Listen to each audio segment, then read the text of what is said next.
उत्तराखंड में बीजेपी को जिस तरह की जीत मिली है, उससे पार्टी के बड़े बड़े नेता भी आश्चर्यचकित हैं। यहां कांग्रेस से कांटे की टक्कर की रिपोर्ट्स आ रही थी।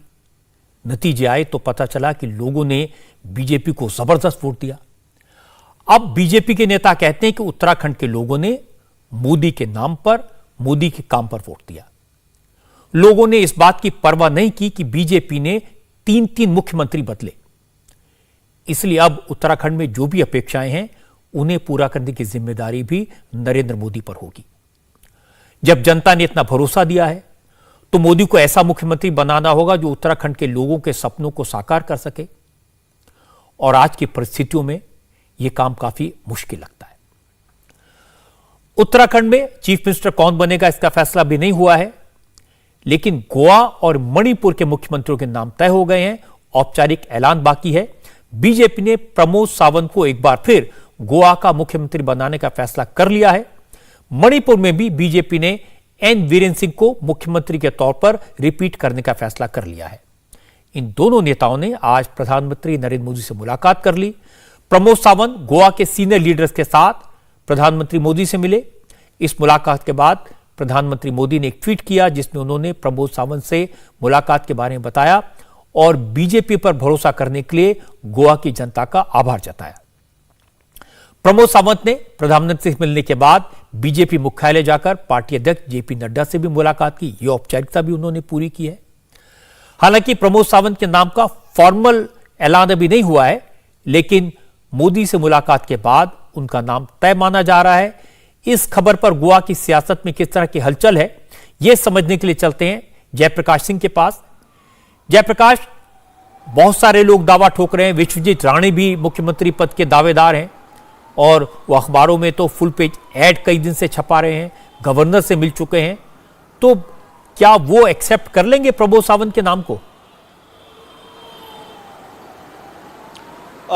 देखिए रजत जी, बिल्कुल बहुत बड़ा सवाल ये है, क्योंकि विश्वजीत राणे जिस परिवार से आते हैं, जो उनकी डायनेस्टी है, वो बहुत बड़ी है, क्योंकि करीब 6 दशकों का उनके परिवार का एक तरह से गोवा में राज रहा है। उनके पिता प्रताप सिंह राणे 6 बार मुख्यमंत्री गोवा के रहे हैं, 10 बार विधायक रहे हैं। विश्वजीत राणे सबसे बड़ी मार्जिन से जीते हैं, दूसरे नंबर पर 8,500 वोट से। उनकी पत्नी दिव्या राणे वो करीब 14,000 वोट की मार्जिन से जीती है, जो गोवा के इतिहास में सबसे बड़ी मार्जिन है। और यही वजह है कि राणे परिवार अड़ा हुआ है। हमने दिव्या राणे से बात की, विश्वजीत राणे से ऑन कैमरा बात की। सबने इन दोनों ने ये कहा कि क्योंकि लोग चाहते हैं, मार्जिन बहुत बड़ी है, इस वजह से मुख्यमंत्री के रेस में विश्वजीत राणे रहे।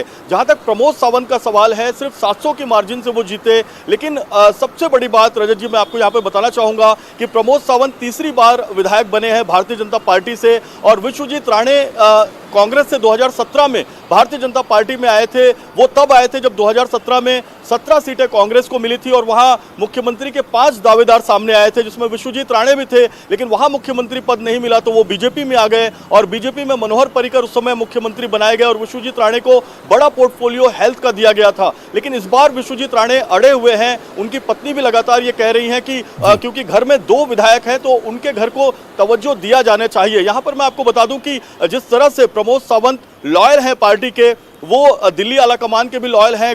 जो गोवा की बीजेपी है वो उनको पसंद करती है, जनता उन्हें पसंद करती है। और जिस तरह से आज जेपी नड्डा और प्रधानमंत्री जी उनसे मुलाकात किए हैं, करीब करीब ये तय हो चुका है कि प्रमोद सावंत को ही मुख्यमंत्री बनाया जाएगा। और जो नरेंद्र सिंह तोमर पर्यवेक्षक बनाए गए हैं या जी, बहुत बहुत शुक्रिया आपका जानकारी के लिए। और आपने एक अंदाजा दिया किस तरह के गोवा में आगे आने वाली दिनों की राजनीति चलेगी।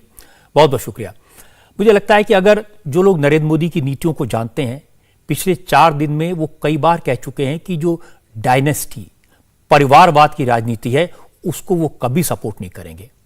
तो विश्वजीत राणे का क्लेम अगर इस बात की वजह से है कि वो एक बड़े परिवार से आते हैं जिसने गोवा में राज किया है, तो फिर उनका दावा वाकई में कमजोर है। और गोवा में बीजेपी की जीत इसलिए खास है क्योंकि यहां पहली बार ममता बनर्जी और अरविंद केजरीवाल ने पूरी ताकत लगाई थी। चुनाव के दौरान गोवा में हर जगह ममता बनर्जी, केजरीवाल के होर्डिंग और बैनर दिखाई देते थे। चीफ मिनिस्टर प्रमोद सावंत की तुलना बार बार मनोहर पर्रिकर से की जाती थी और मनोहर पर्रिकर के बेटे ने बगावत कर दी थी। लेकिन गोवा के लोगों ने नरेंद्र मोदी पर भरोसा किया, बीजेपी को मेजॉरिटी दी। अब प्रमोद सावंत के सामने बड़ी चुनौती होगी कि सबको साथ लेकर चले और गोवा के लोग की उम्मीदों पर खरे उतरे। जिन 4 राज्यों में बीजेपी की जीत हुई है उनमें सरकार का गठन होली के बाद होगा, लेकिन पंजाब में 92 सीटें जीतकर इतिहास रचने वाली आम आदमी पार्टी ने आज पंजाब में सरकार का गठन कर लिया।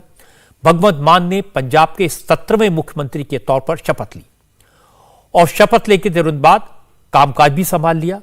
भगवंत मान का शपथ ग्रहण समारोह शहीद भगत सिंह के गांव खटकड़ कला में हुआ। शपथ ग्रहण समारोह में अरविंद केजरीवाल के साथ उनकी कैबिनेट के सभी मेंबर्स मौजूद थे।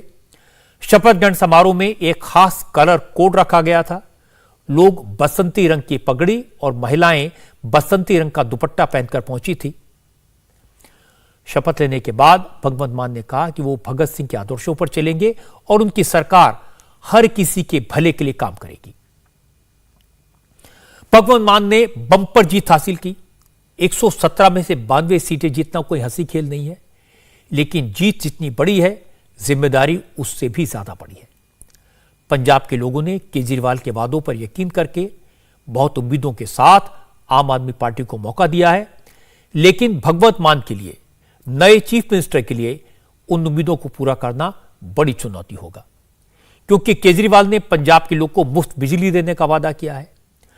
18 साल से ज्यादा उम्र की महिलाओं को हर महीने 1000 रुपए की पेंशन देने का वादा किया है और ये दोनों वादे तुरंत पूरे करने होंगे।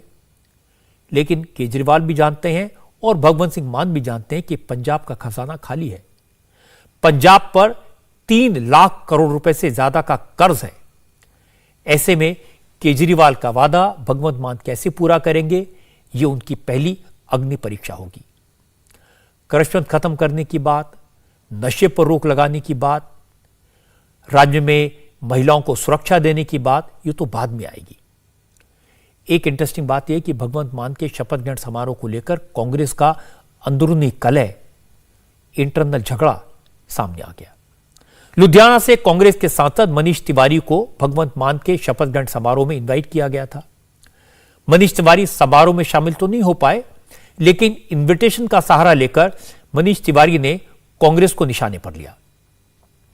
मनीष तिवारी ने ट्विटर पर भगवंत सिंह को बधाई दी और भगवंत मान को बधाई देते समय यह लिखा कि उन्हें इनवाइट तो किया गया था, लेकिन संसद में बिजी रहने की वजह से वो इस समारोह में शामिल नहीं हो पा रहे।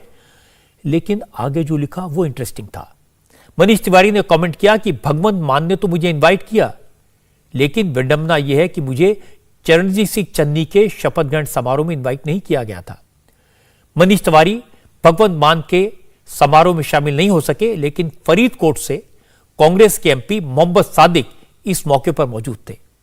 मोहम्मद सादिक ने कहा कि कांग्रेस के नेताओं को आपसी झगड़ा, कांग्रेस के नेताओं की आपसी कलह कांग्रेस को ले डूबी। पंजाबी में कहावत है, कला कलंदर वसे कड़ेओं पानी नसे। जिस घर में क्लेश होता है उस घर में बरकत नहीं रहती है, उस घर में एकता नहीं रहती है, क्योंकि क्लेश है। तो ऐसा ही पार्टी में कुछ हुआ, जो क्लेश था वो पार्टी को पीछे ले गया। किसको आप जिम्मेदार मानते हैं, चन्नी, सिद्धू या किसको? जो लोग क्लेश करते थे। सबसे ज्यादा सिद्धू थे। नहीं, मुझे मालूम नहीं है, क्योंकि मुझसे नहीं, मेरे साथ नहीं क्लेश हुआ, पूरी पार्टी में हुआ। कोई आपस में करते थे, इसलिए मैं किसी का नाम इसलिए सबसे ज्यादा हार का सामना करना। मैं हाँ बिल्कुल करना पड़ा। सारी दुनिया देखती है, पार्टी देखती है। इंडिया टीवी हर वक्त हर जगह डाउनलोड करने के लिए सर्च करें India TV news Google play store या ऐप स्टोर पर।